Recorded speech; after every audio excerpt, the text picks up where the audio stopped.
Hello students, welcome back to Magnet Brains. I am Lisha Thakur, your English educator, and आज की video से हम start करने वाले हैं एक new unit that is the letter. एक बहुत ही प्यारा सा एक टचिंग सी स्टोरी है about an old man and उसकी बेटी के बारे में and a father daughter relationship and बहुत प्यारा सा एक चैप्टर है, बहुत इमोशनल कर देने वाला चैप्टर है। तो अब हमको सबसे पहले बोला है look at the picture of the old man given below. यहाँ पे देखिए ओल्ड मैन की जो पिक्चर दी है, इसको देख के आपको क्या फीलिंग आ रही है कि ये क्या फील कर रहे होंगे इस टाइम पे, कैसे इनके इमोशंस हैं। Working with your partner note down the feelings of the old man in the picture. आप अपने मन से इसका आंसर लिख सकते हैं। आपकी क्या सोच है, क्या आप देख रहे हैं इनके एक्सप्रेशंस, इनके फाइन लाइंस, इनका जो भी चेहरा है अभी, तो इस पे आपको क्या लगता है वो क्या फील कर रहे होंगे इस टाइम पे। The old man seems to wait passionately for someone near to his heart. His eyes are unflinchingly looking for somebody. He is looking sad and lonely and was looking worried about well-being of the person he is waiting for. His positive reflects that helplessness and as well as grief buried in his heart. इनके जो expressions हैं इनसे हमको ये सब समझ में आ रहा है कि उनके दिल में ग्रीफ हो सकता है, वो किसी का वेट कर रहे हो सकते हैं, ही इज़ वेरी लोनली और इस टाइप के emotions. Can you think of reasons for these feelings? क्या रीजन्स हो सकते हैं आप बताइए। There can be many reasons behind this gloomy aspect. Pain of separation from family, realisation of past mistakes, grief over losing someone dear, loneliness and lack of sympathy, या फिर rash and careless attitude towards resulting in seclusion. वो मतलब अलग हो गए हैं पूरी society से, मानो बहुत लोनली फील कर रहे हैं। इस टाइप के उनके रीजंस हो सकते हैं कि वो दुखी हैं। Now read the story given below and your teacher will use a variety of techniques। ये क्लासरूम में अलग अलग टेक्निक से आपको पढ़ाया जा सकता है ये चैप्टर की। कोई एक स्टूडेंट रीड कर दे भाई चैप्टर, या फिर पूरे के पूरे जो स्टूडेंट्स हैं वो चैप्टर की जो रीडिंग है वो स्मॉल ग्रुप्स में करें, एक ड्रामेटाइज्ड रीडिंग हो क्लास में, थोड़ा प्ले जैसा बना दिया जाए, तो ये सब आप कर सकते हो। बट यहाँ पे हम फर्स्ट मेथड जो है उससे पढ़ेंगे, एक्सप्लेनेशन देखेंगे स्टोरी का। In the grey sky of early dawn, stars still glowed as happy memories light up a life that is nearing its close। तो बता रहे सीन, एक ग्रे कलर का स्काई है, मतलब एकदम ऐसे अंधेरे अंधेरे वाला स्काई है, उसमें कुछ तारे चमक रहे हैं, मानो जैसे एक जाती हुई लाइफ के टाइम पे जो मेमोरीज़ हैं वो चमक रही हों, हमने जो अच्छी मेमोरीज़ जी हैं वो हमको चमकती हुई नज़र आ रही हों। N old man was walking through the town and now and again drawing his tattered clothes tighter to shield his body from the cold and biting wind. From some houses came the sound of grinding mills and the sweet voices of women singing at the work, and the sounds helped him along his lonely way। तो बता रहे हैं जो एक बूढ़ा सा इंसान है वो एकदम ठंड के मौसम में अपनी बॉडी को शील्ड करते हुए, अपने जो टैटर्ड ऐसे फटे हुए कपड़े हैं ऑलमोस्ट ख़राब सी हालत में, उनको एकदम टाइट पहन के बिल्कुल सर्दी से अपने आप को बचाते हुए जा रहा है। बिल्कुल बाइटिंग विंड है, बहुत ख़तरनाक विंड चल रही है, बहुत कोल्ड है, और फिर भी वो जा रहा है। और जब वो जा रहा है तो कुछ हाउसेस हैं, सम हाउसेस जहाँ से आवाज़ें आ रही हैं काई काई की, ग्राइंडिंग मिल्स की, and sweet voices of women singing at their work. तो सुबह सुबह होता है ना घरों में कि जनरली लोग सो भी रहे होते हैं, लेकिन जो औरतें हैं वो घर की वो शुरू हो जाती है काम करना, सुबह से ग्राइंडिंग मिल्स कर रही हैं या फिर अपना कुछ भी काम करते हुए घर का गाने गा रही हैं। And the sound helped him along his lonely way. अकेले वो जा रहे थे और इतना लोनली उनका पाथ था, लेकिन ये सारी जो साउंड्स है वो उनकी हेल्प करती हैं कि वो जा पाएँ, थोड़ा सा उनको मोटिवेशन मिलता है। Except for an occasional bark of a dog, the distant steps of a workman going early to work, or the screech of a bird disturbed before its time, the whole town was wrapped in deathly silence। मतलब ऐसा होता है ना एकदम बिल्कुल मानो कोई जिंदा ही नहीं है जैसे, तो एकदम इतना साइलेंस है, एकदम डेथली साइलेंस है टाउन में। और सिर्फ उसके अलावा थोड़ी सी डॉग की बार्किंग, या अगर कोई बर्ड को किसी ने परेशान कर दिया है तो वो उठ के चिल्ला रही है, तो उसकी थोड़ी बहुत आवाज़ें, या फिर कोई वर्कमैन बहुत जल्दी काम पे जा रहा है तो वो सब आवाज़ें थोड़ी बहुत आ रही थी, बट उसके अलावा बिल्कुल साइलेंस था। Most of its inhabitants were still in arms of sleep, the sleep which grew more and more profound on the account of the intense winter cold. तो होता है हमारे साथ भी, एकदम intense winter cold है, imagine करो, एकदम ठंड है कड़ाके की, और आप कंबल में जाते हो, बिल्कुल सो जाते हो, आपका उठने का मन नहीं करता ना, हिलने डुलने का मन ही नहीं करता है, तो बहुत ज़्यादा स्लीप भी अच्छी आती है उस टाइम, गहरी नींद आती है। तो वही बात करी जा रही है कि पूरे के पूरे जो लोग हैं टाउन के, वो सब एकदम गहरी नींद में हैं, और ये कोल्ड ने उनकी नींद और बढ़ा दी है। तो for the cold use sleep to extend its sway over things even as a false friend lulls his chosen victim with caressing smiles। तो क्या बोल रहे हैं कि स्लीप जो है, नींद जो है, वो इस तरीके से आती है सर्दियों में, एज अ फॉल्स फ्रेंड, एक झूठे दोस्त की तरह। जैसे कि आप कोई अगर आपको विक्टिम बनाना चाहता है, आपसे कुछ हासिल करना चाहता है, तो वो आपके पास एकदम स्माइल के साथ आएगा, लेकिन वो एक्चुअल में आपका दुश्मन है, बट वो दोस्त की तरह दिखेगा, तो एक फॉल्स फ्रेंड बन के आता है। वैसे ही जो विंटर्स में स्लीप है वो वैसे आती है। The old man shivering at times but fixed of purpose plodded on till came of town gate onto a straight road along this. Now he went at somewhat slower pace, supporting himself on the old staff. तो वो अपनी छड़ी पकड़े हुए चले जा रहे थे, आगे आगे आगे स्ट्रेट रोड आई, और टाउन के बाहर तक भी वो निकल रहे थे, टाउन गेट तक आ गए, उसके बाद स्ट्रेट रोड आई, चले जा रहे हैं वो बिल्कुल, और उनको अपनी डेस्टिनेशन क्लियर है। One side of the road was a row of trees, on the other side was town's public garden. जब वो चल रहे थे तो रास्ते में एक तरफ ट्रीज थी और एक तरफ टाउन का पब्लिक गार्डन था। The sky was darker now and the cold more intense, for the biting wind was blowing straight along the road. At the end of the garden stood a handsome building of the newest style. Light gleamed through the crevices of its closed doors and windows. क्या बता रहे हैं, old man चले जा रहे थे अपने रास्ते पे, एक तरफ पेड़ थे, एक तरफ जो टाउन का गार्डन है वो था, एंड स्काई बहुत डार्क था, बहुत सर्दी कड़ाके की इंटेंस पड़ रही थी, एंड विंड बहुत तेज़ चल रही थी, एंड गार्डन के बाद में एक हैंडसम बिल्डिंग, मतलब एक बहुत सुंदर सी अच्छी सी बिल्डिंग आ गई, एंड एकदम न्यूएस्ट स्टाइल पे बनी हुई थी। और उसमें से क्या हो रहा था, जो विंडोज़ और डोर्स हैं उसके, उससे पीछे से हमको ऐसा आती है ना लाइट, डोर्स के पीछे से या विंडोज़ के पीछे से हल्की सी वो लाइट ऐसे चीरती हुई आती है, वो दिख रही थी।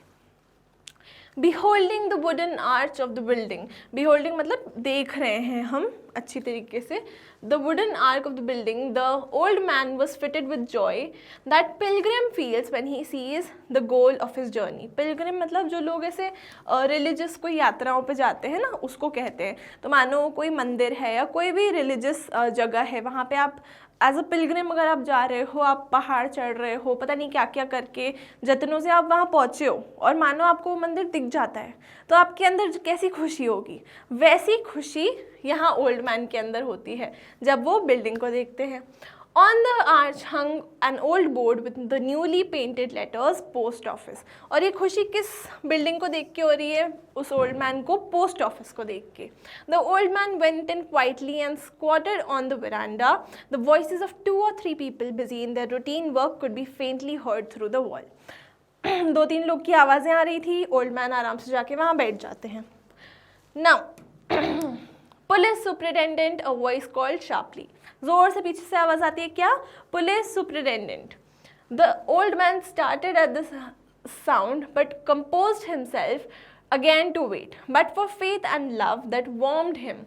फेथ और लव था उनके अंदर कि मेरा भी नाम आएगा, that warmed him, he could not have borne the bitter cold. और इतनी ज़्यादा ठंड से वो निकल के आए सिर्फ फेथ और लव के कारण। उनके अंदर इतना ज़्यादा फेथ और लव था कि वो सब ठंडी, इतना बड़ा रास्ता, मतलब अंधेरा, लोनलीनेस, सबसे डील कर जा रहे थे because of these 2 things, faith and love. फिर नेम आफ्टर नेम आए जा रहे थे, बोले जा रहे थे वो लोग। rang out from within as the clerk read out the English addresses on the letters and flung them to the waiting postman. तो एक इंसान था, वो फटाफट बढ़ता जा रहा था, ये नाम है, ये नाम है, पुलिस सुपरिटेंडेंट, पोस्टमास्टर, ये वो, और जो पोस्टमैन वेट कर रहा था वहाँ पे, उनको वो देता जा रहा था कि ये टीचर, ये इनका लेटर है। And from long practice, he had acquired great speed at reading out the titles. Commissioner, Superintendent, दीवान साहिब मतलब एक सीनियर गवर्नमेंट ऑफिशियल होते हैं, librarian and flinging the letters out. तो ये सब नाम पढ़ पढ़ के वो देते जा रहे थे वो लेटर्स पोस्टमैन को.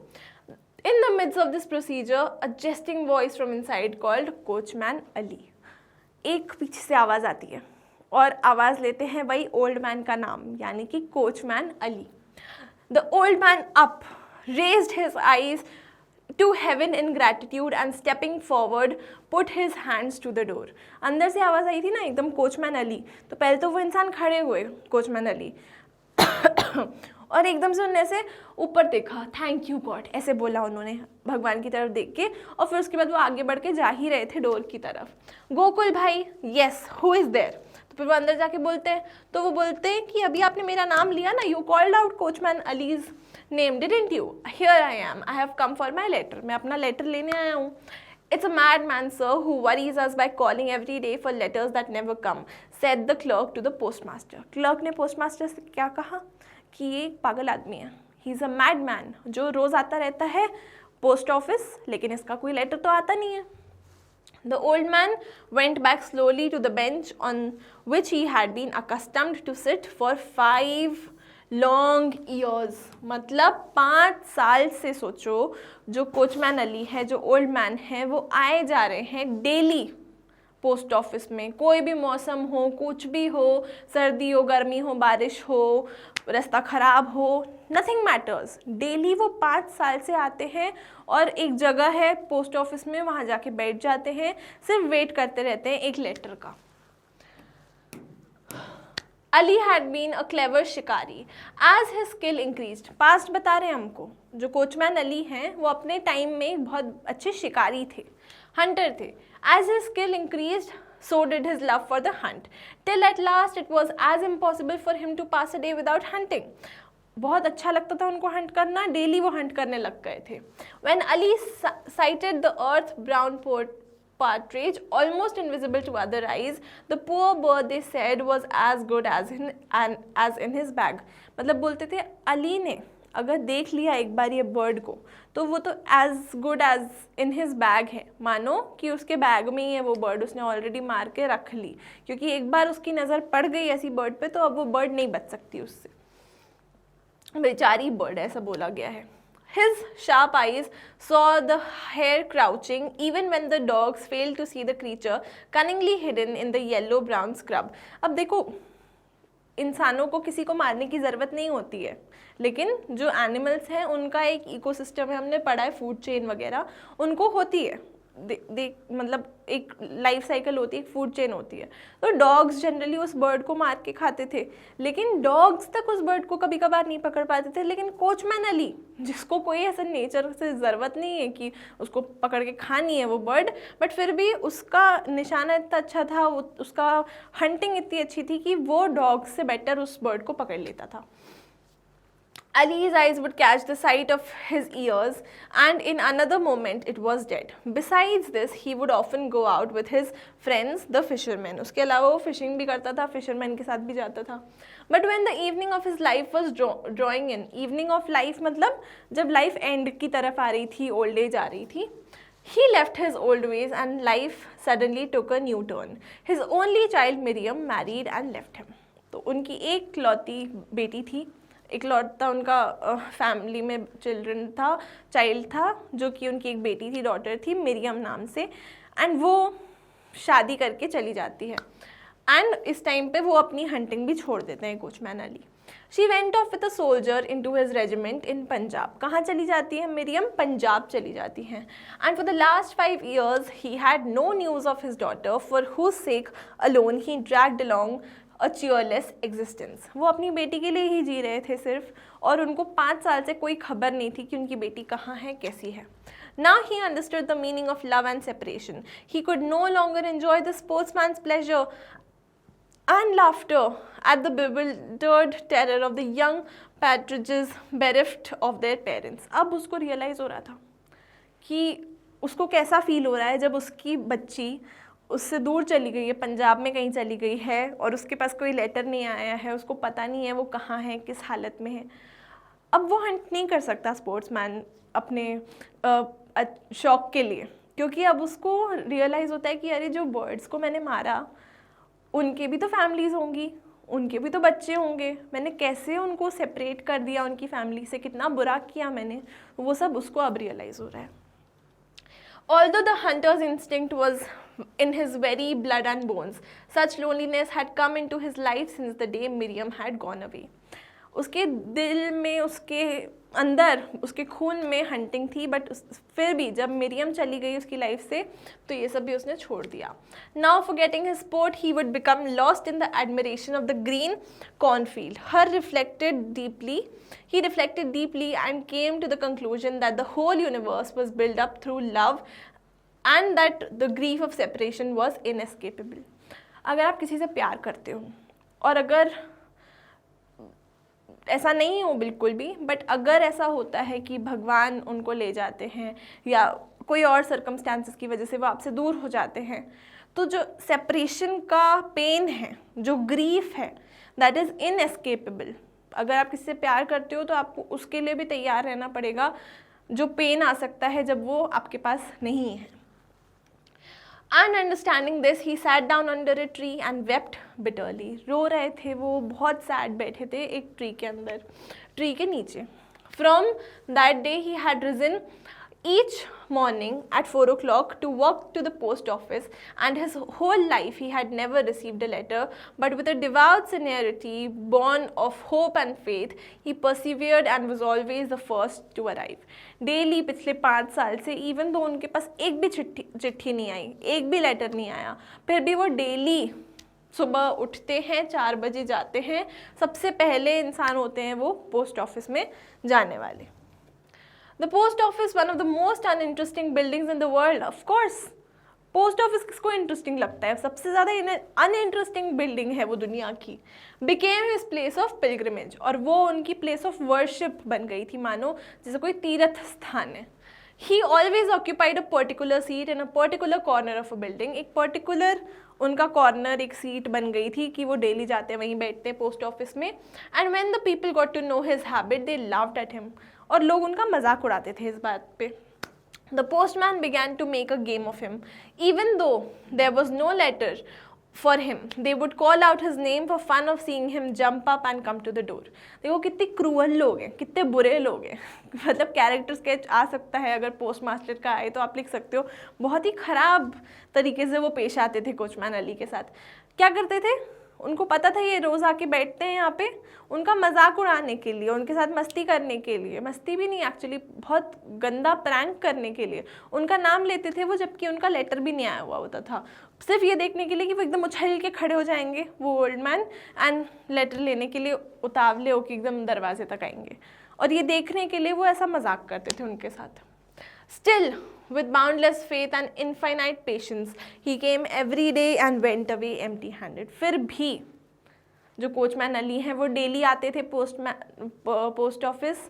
पोस्टमैन, पोस्टमास्टर कुछ भी करे, कुछ कोई भी उसका मजाक उड़ाए, वो नहीं फ़र्क पड़ता था उनको, और डेली आते थे, डेली empty-handed, बिना लेटर के चले जाते थे। While Ali waited, peons would come for their firm's letters and would hear them discussing their master's scandals. तो क्या, जब अली आते थे, वेट कर रहे होते थे वो पोस्ट ऑफिस में, तो वो क्या क्या सुनते थे? जो कुछ लोग हैं जो अपने बॉसेस के लेटर्स कलेक्ट करने आए, वो आपस में अपनी बॉस की बुराइयां वगैरह कर रहे होते हैं। And the smart young peons in their spotless turbans and creaking shoes were always eager to express themselves. पूरे टाइम वो बोलना चाहते थे वो peons. Meanwhile the door would be thrown open at the postmaster, a man with a face as sad as inexpressive as a pumpkin. मतलब जो postmaster है उनके फेस को एक पम्पकिन से कंपेयर करा जा रहा है, क्योंकि वो इतना इनएक्सप्रेसिव चेहरा है, उस पर कोई इमोशंस ही नहीं आते थे कभी। Would be seen sitting on his chair inside, and वो अंदर बैठे रहते थे, दिखते थे वो ऐसे गेट के through. There was no glimmer of animation in his features. Such men usually prove to be village schoolmasters, office clerks और postmasters. तो ऐसे लोग जिनके चेहरे पे कोई एक्सप्रेशन नहीं आते, वो जनरली बोल रहे हैं क्या क्या बनते हैं, या तो स्कूल मास्टर्स बनते थे, या ऑफिस में क्लर्क्स बनते थे, या तो पोस्ट मास्टर्स बनते थे, और ये इंसान पोस्ट मास्टर ही था. Now, one day he was there as usual and did not move from his seat when the door was opened. Police commissioner, the clerk called out, and a young fellow stepped forward briskly for the letter. Superintendent, other voice called. Another peon came, and so the clerk, and like a worshipper of Lord Vishnu, repeated his customary 1,000 names. तो जो इंसान था post office में, वो अपने जो नाम पढ़ते हैं कि ये आ जाइए, सुपरिटेंडेंट का लेटर है, पुलिस कमिश्नर का लेटर है, उनके क्लर्क्स आगे आके अपने बॉसेस का लेटर कलेक्ट करने के लिए आगे आते थे. At last they had all gone. सब जब चले जाते थे, Ali got up too and saluting the post office as though it housed some precious relic went off, a pitiable figure a century behind his time. तो बोल रहे हैं अली बहुत पिछड़ी सोच वाला व्यक्ति था, बहुत century before its his time वाला इंसान था, एंड वो पोस्ट ऑफिस को ऐसे देख के जाता था, सल्यूट करके जाता था जैसे तो बहुत महान जगह है वो. दैट फेलो आज the post master, is he mad? तो वो पूछते हैं पोस्ट मास्टर की, वो अली को रिफर करते हुए कि क्या वो पागल वागल है? तो वो पूछते हैं हु सर? वो बोलता है Oh, who, sir? Oh, yes, answered the clerk. No matter what the weather is, he has been here every day for the last 5 years, but he doesn't get many letters. उसको letters नहीं मिलते हैं, फिर भी वो पिछले 5 साल से डेली आता है. ये कौन बता रहा है? क्लर्क बता रहा है पोस्ट मास्टर को. I can well understand that. Who thinks he will have time to write a letter every day? तो बोलते हैं हाँ ऑब्वियसली ज़्यादा लेटर्स उसको नहीं आते होंगे, उसको लगता है क्या कि लोगों के पास टाइम है कि वो रोज़ लेटर्स लिखे बैठ के. But he is a bit touch sir. In the old days he committed many sins and maybe he shed some blood within sacred prisons and is paying for it now. The postman added in support of his statement. लोगों को बड़ा मज़ा आता है दूसरों की बुराई करने में, दूसरों की गलतियाँ निकालने में. पोस्ट मास्टर भी यहाँ यही कर रहा है, बोल रहा है इसने ना अपने टाइम में बहुत शिकार किए हैं, बहुत ब्लड बहाया है एनिमल्स का, अब इसको उसकी सज़ा मिल रही है. Madmen are strange people, the postmaster said. Yes, once I saw a postman in Ahmedabad who did absolutely nothing but made little heaps of dust. तो अब लोग ये जो है पोस्ट ऑफिस में बातें कर रहे हैं, क्लर्क हैं, पोस्ट मास्टर हैं, आपस में ये लोग एक दूसरे से बातें कर रहे हैं, और एक इंसान बोल रहा है कि हाँ पागल लोग बड़े अजीब होते हैं. पहले मैंने एक पोस्ट ऑफिस में देखा था एक इंसान पोस्टमैन अहमदाबाद में जो कुछ नहीं करता था, बस रेत के ढेर, डस्ट के ढेर बनाता रहता था. And another had a habit of going to the river bed in order to pour water on a certain stone every day. और एक इंसान की ऐसी हैबिट थी कि वो डेली जाता था रिवर के पास, और रिवर के पास एक स्टोन था, डेली उस पर पानी डाल के आता था. तो बोलता है oh that's nothing, chimed in another. दूसरा इंसान बोल उठा, I knew one madman who paced up and down all day long, or another who never ceased declaiming poetry, and the third who would slap himself on the cheek and begin to cry because he was being beaten.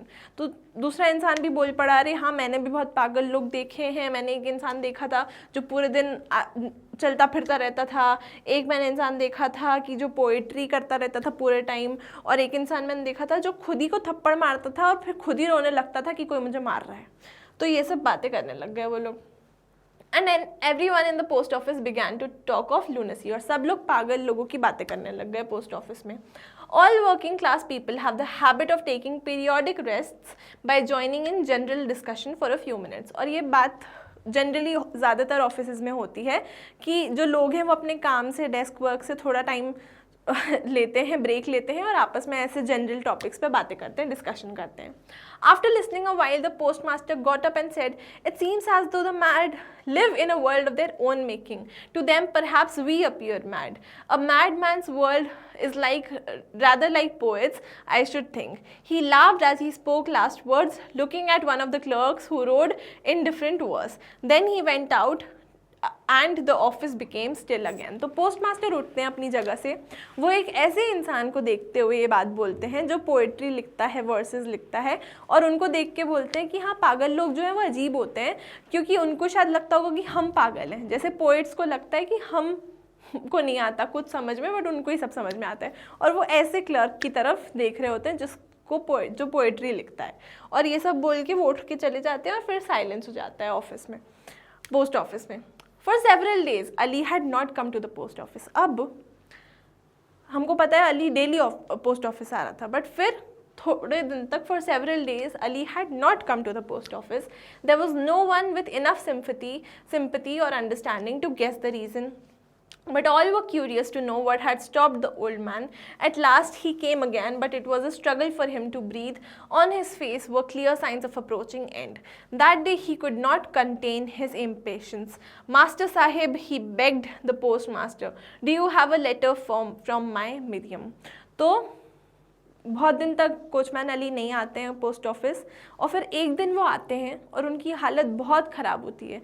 जब वो बीच में नहीं आ रहे थे तो किसी में इतनी सिंपैथी नहीं थी कि वो पूछ लें, देख लें क्यों नहीं आ पा रहे हैं ओल्ड मैन, क्या हुआ, सब ठीक तो है, नहीं.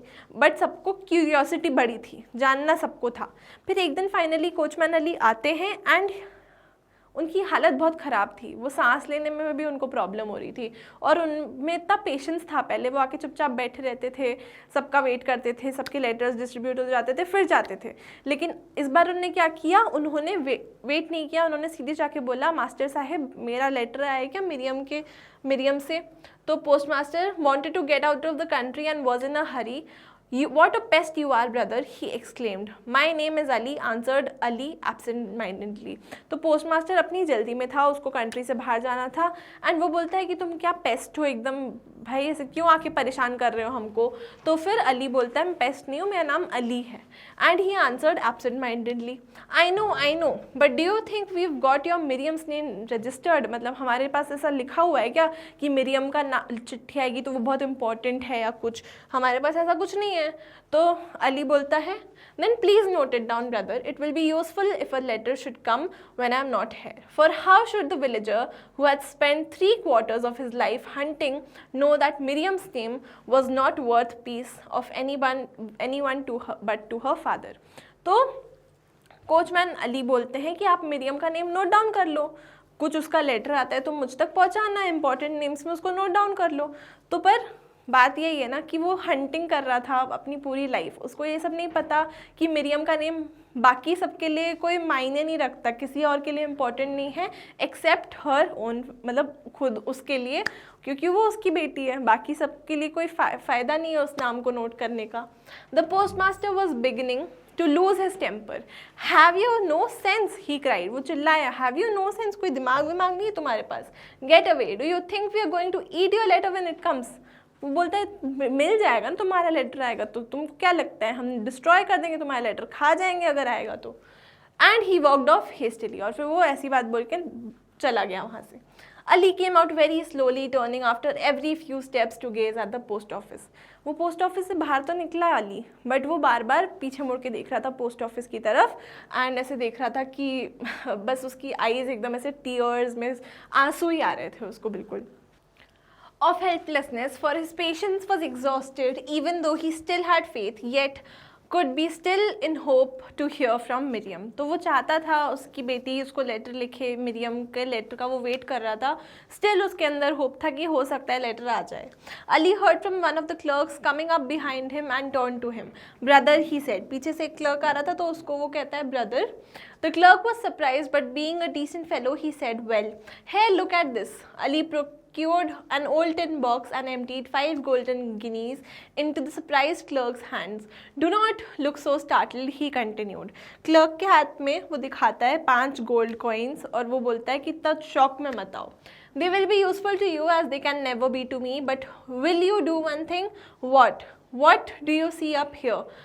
Up there, said Ali pointing to the sky. तो वो बोलता है heaven. पोस्ट पास जो एक जा रहा होता है क्लर्क, उसको रोकते हैं अली, दिखाते हैं गोल्ड कॉइन्स, बोलते हैं ये तुम रख लो, ये तुमको हेल्प कर सकते हैं, मुझे नहीं कर सकते ये हेल्प, लेकिन तुम इसके बदले में एक काम करना, ऊपर देखो क्या है. वो बोलता है हेवन है ऊपर. तो फिर वो बोलते हैं Allah is there and in his presence I am giving you this money. Allah की प्रेजेंस में मैं तुमको ये पैसे दे रहा हूँ, and when it comes you must forward my Miriam's letter to me. और जब मिरियम का लेटर आएगा इसके बदले में तुम मुझ तक वो लेटर ज़रूर पहुँचा देना. But where am I suppose to send it? Asked the clerk utterly bewildered clerk to my grave. What? तो वो बोलता है कहाँ पहुँचाना का है, लेकिन अगर लेटर आता है तो बोलता है मेरी ग्रेव तक पहुँचाना है. तो what? Yes, it's true. Today is my last day, my very last, alas. I have not seen Miriam and I have no letter from her. There were tears in Ali's eyes as the clerk slowly left him and went on his way with 5 golden guineas in his pocket. Clerk 5 वो सोने के सिक्के लेता है, अपनी pocket में रख के जाता है और अली के आंखों में उस टाइम पे टीयर्स होते हैं. Ali was never seen again and no one troubled to inquire after him. Ali फिर कभी नहीं देखा गया उसके बाद, और अली के बारे में किसी ने पूछताछ भी नहीं करी. One day, however, came to the postmaster. His daughter lay ill in another town and was anxiously waiting for the news of her. The post was brought in and the letters piled onto the table. Seeking an envelope of the color and shape he expected, the postmaster eagerly snatched it up. It was addressed to coachman Ali. तो postmaster की भी same situation थी अली जैसी. उनको भी अपनी बेटी के बारे में जानकारी चाहिए थी और उनको पता था उनकी बेटी दूसरे शहर में बीमार पड़ी है, लेकिन उनके पास कोई लेटर नहीं आया था. फिर जैसे ही लेटर्स आए अगले दिन तो उन्हें देखे छाटे लेटर्स, उनको लगा ये लेटर हो सकता है मेरी बेटी का है. बट जब उन्होंने उस लेटर को उठाया तो वो कोचमैन अली के लिए था, मिरियम से आया हुआ था. And he dropped it as though it had given him an electric shock. जैसे उनको एक करंट लग गया वो लेटर, उन्होंने वैसे छोड़ दिया. And the haughty temper of the official had quite left him in his sorrow and anxiety and had laid his bare human heart. He knew at once that this was the letter the old man had been waiting for. It must be from his daughter Miriam. तो उसको letter देख के समझ में आ जाता है ये पक्का मिरियम उसकी बेटी की तरफ से लेटर होगा जो वो कोचमैन अली वेट कर रहा था. Lakshmi Das he called. फिर उसने कॉल किया लक्ष्मी दास को. For the name of the clerk whom Ali had given his money. तो सेम क्लर्क था वो जिसको अली ने पैसे दिए थे. Yes sir, this is for you old coachman Ali. This is for your old coachman Ali. Where is he now. तो फिर वो बोलता है कि मैं फाइंड आउट कर लूँगा कि वो कहाँ है कोचमैन अली और उनको लेटर पहुँचा दूँगा. The postmaster did not receive his own letter all that day. He worried all night and getting up at 3 went to sit in the office. When Ali comes at 4 o'clock, he mused, I will give him the letter myself. Postmaster को लगा अगले दिन भी सुबह 4 बजे coachman Ali आएगा और तब मैं उसको खुद अपने हाथों से लेटर दे दूंगा. और वो पूरी रात जागा रहा था क्योंकि उसकी खुद की बेटी का लेटर उस तक नहीं पहुंचा था. For now the postmaster understood Ali's heart and his very soul. After spending but a single night in suspense, anxiously waiting for the news of his daughter, his heart was brimming with sympathy for the poor old man who has spent his nights in the same suspense for the last 5 years. At the stroke of 5, he heard a soft knock on the door. He felt sure it was Ali. He rose quickly from his chair, his suffering father's heart recognizing another and flung the door wide open. तो उन्होंने कहा कि अगली सुबह जब coachman Ali आएगा तो मैं उनको खुद ये लेटर दूंगा. एंड वो ऑफिस में गए, पूरी रात सस्पेंस में थे कि उनकी बेटी का जवाब नहीं आया, लेटर नहीं आया है. एंड उनको फिर वो पीड़ा समझ में आ रही थी कि अली पिछले 5 साल से इसी सस्पेंस में जी रहा था. एंड जैसे ही 5 बजे एक नॉक आया पोस्ट ऑफिस में और उन्होंने जाके गेट खोला, उनको लगा अली होगा. Come in, brother Ali, he cried, handing the letter to the meek old man, bent double with age, who was standing outside. तो उन्होंने गेट खोला, अली उनको दिखा और उन्होंने बोला come in Ali. And Ali was leaning on a stick and the tears were wet on his face as they had been when the clerk left him. जैसे वो शक्ल थी उसकी अली की, वो टीयर्स में था, आंसुओं में था जब क्लर्क ने उसको देखा था लास्ट टाइम, सेम वैसे ही टीयर्स अभी अली के चेहरे पे दिख रहे थे. But his features had been hard then, and now they were softened by lines of kindness. He lifted his eyes, and in them a light so unearthly that most postmasters shrank back in fear and astonishment. उसने जब आंखें देखी coachman Ali की, उसमें से इतनी तेज़ रोशनी आ रही थी, कुछ अलग सी रोशनी आ रही थी, जैसा लग रहा था अर्थली लाइफ की नहीं है, ये कुछ और ही है, कुछ खतरनाक सा है, कुछ तो है पर ये नॉर्मल इंसान नहीं लग रहा था. Lakshmidas had heard the postmaster's words as he came towards the office from another quarter. Who was that, sir? Old Ali, he asked. But the postmaster took no notice of him. He was staring wide open with his eyes at the doorway from which Ali had disappeared. वो doorway जहाँ अली उनको दिखा था, वहाँ से अली गायब हो चुका था. पीछे से लक्ष्मीदास आया, क्लर्क, और उसने पूछा कौन आया है. एंड क्या बोलते हैं, अली जा चुका था वहाँ से. Where could have he gone? At last he turn to Lakshmidas. बोला yes I was speaking to Ali, he said. उसने बोला हाँ, उसी से बात कर रहा था मैं. Old Ali is dead sir, but give me his letter. जो पोस्ट ऑफिस में जो क्लर्क था उसने बोला अली तो हैज़ बिन डेड, उसका लेटर मुझे दे दीजिए. तो वो बोलते हैं what, but when, you sure Lakshmidas? तो वो बोलते हैं yes that is so. Broke in postman who had just arrived, Ali died 3 months ago. तो अली 3 महीने पहले अली की डेथ हो चुकी है, ये उन्होंने बताया उसको. The postmaster was bewildered. Miriam's letter was still lying near the door, और डोर के पास गिरा हुआ था वो letter. Ali's image was still before his eyes. He listened to Lakshmi Das's recital of the last interview, but he could still not doubt the reality of the knock on the door and the tears in Ali's eyes. He was perplexed. Had he really seen Ali? Has his imagination deceived him? Or has it perhaps been Lakshmi Das? तो वो postmaster समझ ही नहीं पा रहा था ये हुआ क्या. क्या उसने सही में अली को देखा था जो है ही नहीं, एग्जिस्ट ही नहीं कर रहा अब, एंड 3 महीने पहले ही पास अवे, या फिर वो लक्ष्मीदास ही था और उसका जो ब्रेन है पोस्टमास्टर का वो उसके साथ गेम्स खेल रहा है types.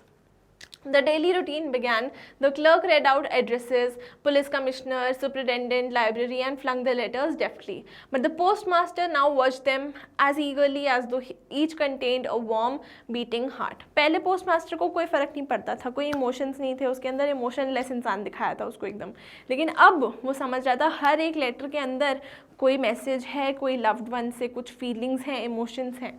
Now he no longer thought of them in terms of envelopes and postcards. He saw the essential human worth of a letter. तब उसको समझ में आया कि क्या human worth होती है एक लेटर की. वो एक सिर्फ कागज़ का टुकड़ा नहीं है, उसमें किसी इंसान का दिल है, उनका इमोशंस हैं.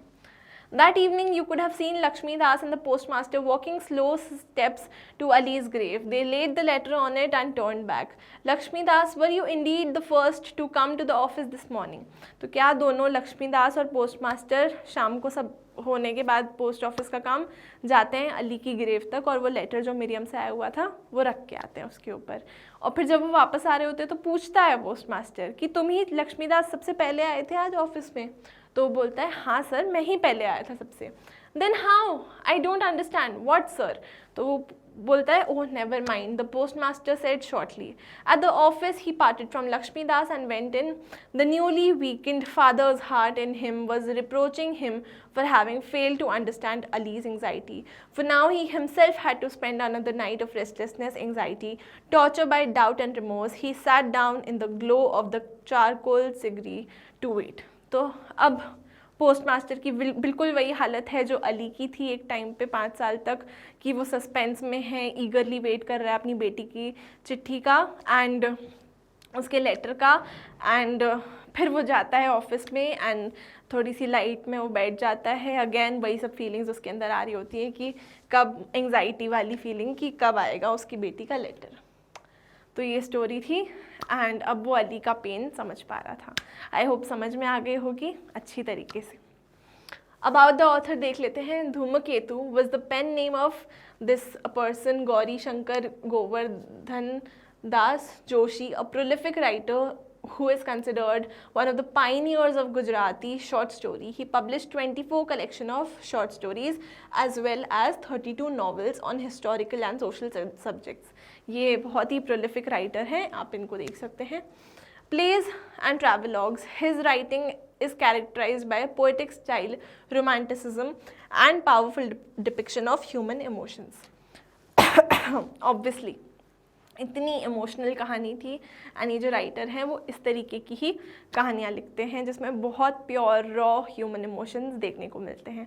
बहुत टचिंग स्टोरी थी, थोड़ी सी सैड भी थी, बट काफ़ी अच्छी सी लिखी गई, वेल रिटन, बहुत ही प्यारी सी स्टोरी थी. आई होप आपको समझ में आ गई होगी. अगर वीडियो अच्छी लगी हो तो लाइक कर दीजिएगा, चैनल को सब्सक्राइब कर दीजिएगा। I would like to tell you कि Magnet Brains offers you free and very high quality education. So go check out the website magnetbrains.com and I will see you guys in the next video. Until then, keep learning.